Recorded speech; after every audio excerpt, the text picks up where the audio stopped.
Hello mga kasari, katindera, katindera, ito muli Jennifer Bihian, tindera ng bayan. Ayan, share po ko sa inyo ng ilang diskarte, no? Diskarte sa pamimili ng mga paninda para sigurado po ang dagdag kita sa ating sari-sari store, no? Kasi malapit na po ulit tumungtong ang January, no? Matatapos na po ulit ang taon ng 2023. Sigurado po magtataasan na naman ang mga bilihin, no? Yan. So, kailangan po natin diskartehan yung ating sari-sari store para sigurado po may dagdag kita ang ating tindahan, no? Para sigurado rin po ang paglago ng ating sari-sari store. Ito po yung mga ilang diskarte ko, no? Ito pong sinishare ko sa inyo is base na rin po sa aking experience, no? Kung ano rin po yung ginagawa ko dito sa aking sari-sari store is yun din po yung mga sinasabi ko sa inyo. Sinishare ko rin po itong aking experience mula sa aking sari-sari store sa inyo para makatulong din po na lumago rin po ang inyong sari-sari store, at para sa mga baguhan na hindi pa alam kung paano i-manage yung sari-sari store, eto po, makakatulong po ang video na ito.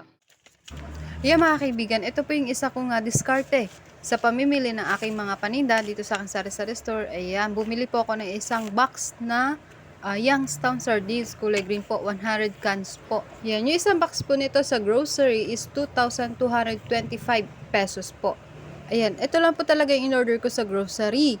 Yung Youngstown sardines na kulay green, isang box po. Ito lang po talaga.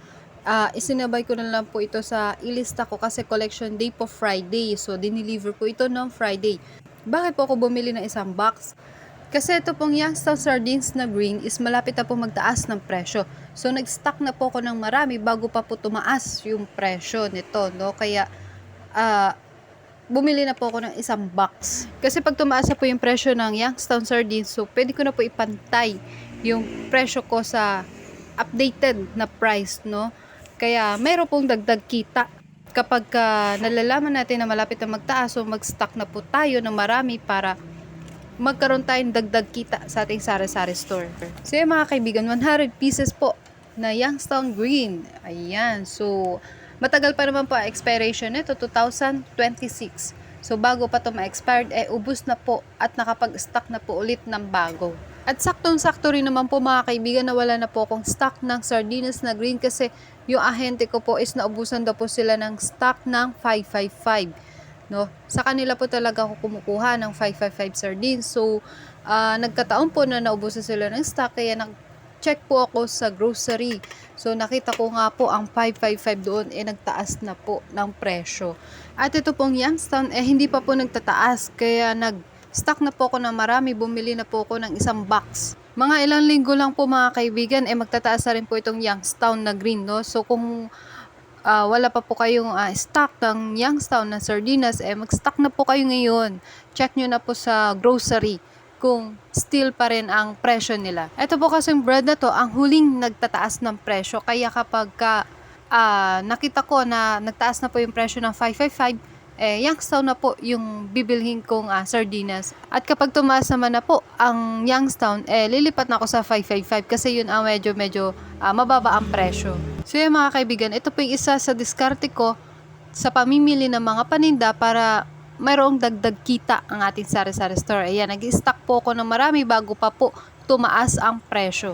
So yung mga kaibigan, 25.40 na po ang puhunan ng isang sardinas na 555. At ang Youngstown naman po is 22.25 pesos po ang puhunan. So hindi pa po talaga tumataas ang ating Youngstown. So mag-stock na rin po kayo mga kasari. Ayan, mag-check out na po kayo mga kasari habang may stocks pa po sila. Yan, grocery po. So yung mga kaibigan, ito po yung pangalawa kong diskarte sa pamimili ng mga paninda para sigurado po na may dagdag kita ang ating sari-sari store. Ayan, yung mga naka-promo. Ito po yung Nestle product. So kapag nakapag-avail po ako ng 5 items sa kanila, na selected items lang po kasi ito mga kaibigan. So makakatanggap po ako ng Argentina at 2 mega sardines. Ayan, selected items lang po ito mga kaibigan. So yung pinili ko pong items para ma-avail ko po yung isang Argentina at 2 mega sardines is Nestle, Milo, Coco Crunch, Burr Brand, at saka ito pong sterilize. Ayan, 5 selected items at makaka-avail lang po ng Argentina corned beef at mega sardines. So, sigurado po ang kita nito mga kaibigan. At kung meron man po tayong mga ahente, is tatanungin po natin yung ahente ko ano po yung mga naka-promo nilang items. So, ito po yung i-avail natin. Kasi minsan makaligtaan nila na hindi nila masabi sa atin kung ano yung mga naka-promo nila, no? So, tatanungin na lang natin sila para aware din tayo. So, ayan, i-double check pa rin natin yung mga expiration date, pero 100% sure naman na matagal pa po ang expiration date ng mga items din nila. At dito naman po tayo sa Komando Posporo, ayan, 10+1 po sila mga kasari. So, yan, mahilig po talaga tayo sa mga promo items. Maramihan nga lang po yung quantity na kailangan bilhin para ma-avail din natin yung kanilang promo. Pero sayang din yun na 10 box ang bibili mo, meron ka ng libreng isang box pa. So, sigurado na po tayo sa dagdag kita ng isang box. Ayan, 2, 4, 6, 8, 10. So, 10 pieces plus 1. Ayan. Ito po yung nabaklas na kasi binaklas ng anak ko. Na-open na. Pero ito po yung kasama dito sa 10+1 ng Komando Posporo. Ayan mga kasari, ito po yung resibo ng Komando Posporo. So, yan. Yung 10 match. Ayan po yung binayaran ko na 10 box na Posporo. So, yung isa is, free. So, yan na po yung isa na libre. Okay, 18.67 po ang isang box nun na 10 pieces yung laman na Posporo. Ayan, at punta naman tayo dito kay Knorr. So, ayan, ang dami-dami po nilang free. Get one free. Ito pong sinigang mix, sampalok. Ayan. Ang isang type po ay mayroong free na Knorr chicken cubes. Ang sarap mamakyaw ng mga naka-promo. Sana all maraming puhunan. Ayan, yung mga sinigang mix po nila is may pa-free na chicken cubes. At ito naman po mga cubes ay may pa-free na Copico Blanca.